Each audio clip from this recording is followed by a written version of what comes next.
ቋቁመን አንድ ነጠላ ዜማ እንድሰራ እናደርጋለን።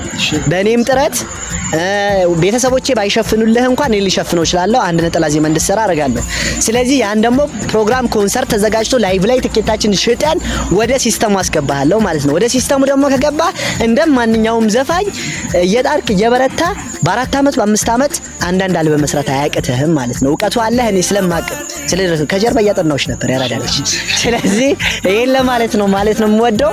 ብዙ ጊዜ አይታችሁ እንደሆነ ዘፋኞች ሙዚቀኞች የቆዩ ሙዚቀኞች መጨረሻ ላይ ከስራቸው እየወጡ ይገኛሉ ማለት ነው። ለምንድን ነው ከተባለ አሁን የምንመጣው ወጣት አርቲስቶች የፈለገ ታምር ቢፈጠር ከሙዚቃው ዓለም ከሚዲያ ጠፍቶ የመጥፋት ወይም ደግሞ የሆነ ችግር ገጥሞን ራስን አለመቻል የሚባል ነገር በተለይ በአሁኑ ጄኔሬሽን ላይ የለም አይኖርምም።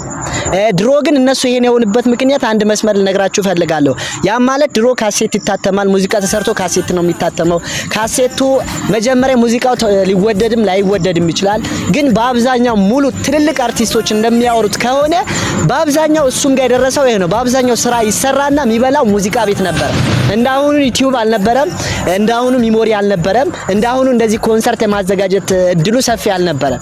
በዛ ምክንያት ለቀው ደና አሻራ ስራዎች አስቀምጠውልን ወጥተው ነበር። እኔም እንግዲህ እሱን ፈለግ የነሱ ፈለግ ተከትዬ ነው ወደ ሙዚቃው ዓለም የገባሁት ማለት ነው። ስለዚህ አሁን ምን ማድረግ እንዳለብን ከሱ ጋርም ያለው ነገር ተመካክረን እኔም ደግሞ ምንድነው ያልኩት ወደ ሙዚቃው ዓለም መመለስ አለብን።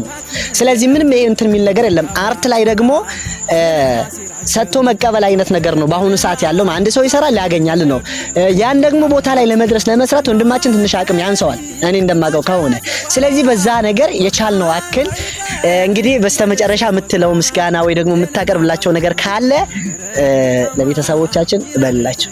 እሺ እኔ የምለው ቢኖር ብዙ ጊዜ እዚህ በኖርኩበት ባደኩበት ወይ ባሳለፍኩበት ህይወት ማለት ነው አጠር አድርገህ ከሙዚቃ ወጣህበት ምክንያት መች ጀመርክ? መች ወጣህ? ለምን ወጣህ? ይሄ ብቻ አጠር አድርገህ።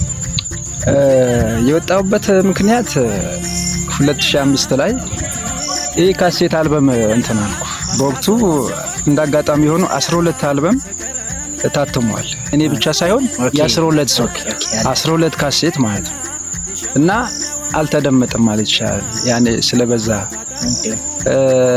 ከዛም በኋላ እኔም የነበርኩበት ኮንዲሽን ጥሩ ላይ አልነበረም። ሲጀምርም የገባሁበት ብዙ እንትን ነገሮችን ሳላጠና ወይም ያለ እውቀት የገባሁበት ይመስለኛል ያኔ ስገባ ማለት ነው።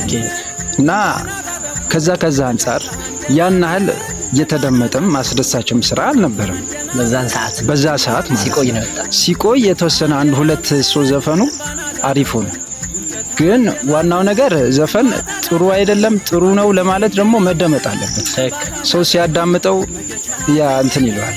ያው ግጥሙም ወይም አይዲያ ሐሳቡ ሲያዳምጠው ይበል ይሄ ጥሩ አይደለም ይሄ ጥሩ ነው ለማለት እንትን ይላል ይፈርዳል ማለት ነው። ስለዚህ አሁን በዚህ መሰለ ድምጽ ወደ ሙዚቃው ትመጣለህ አትመጣም? ወደ ሙዚቃ እመጣለሁ።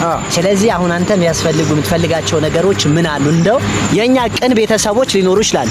አሁን የሚያዩት ሰዎች በቅን ነገር ሊያዩት፣ ለምሳሌ ይሄን ቪዲዮ አይተው አንተን ለማገዝ የሚያነሳሳቸው ነገር ሊኖር ይችላል። ስለዚህ ለነሱ ለኛ ለጉራጌ ልጆች ለወጣቱ ለማህበረሰቡ ምን ለማለት ትፈልጋለህ? ያው አሁን ያለሁበት እንትን ያው ላቢያጆ ላይ ነው እየሰራሁት ያለው። በዚህ ላቢያጆ ብዙ ብር ፈንድ አድርጌበታለሁ።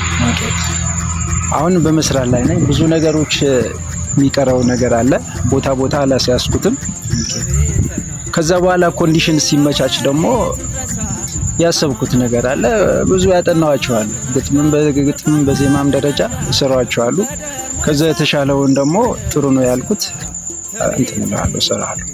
መልካም። ስለዚህ ወደዚህ መመለስ ወደ ሙዚቃው ዓለም የመመለስ ፍላጎቱ አለው። ግን የሚይዘው ነገር እዚህ ብዙ ነገር አለ።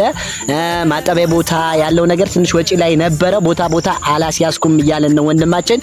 ከሙዚቃው ዓለም ከወጣው በኋላ ለ3 አመት ጓደኛ የሚባል ነገር አልነበረኝም ብለሃል። ብቸኝነት ታዘውትር ነበር ማለት እና እንግዲህ አሁን ዘፈን ማለት ከባድ ነው። ሰው እንደ ቀልድ ወይ አዳማጩ እንደ ቀልድ ሊያዳምጠው ይችላል። በዛ መንገድ ያለፍከውን ነገር ምንም አያውቅም። ከግጥም ጀምሮ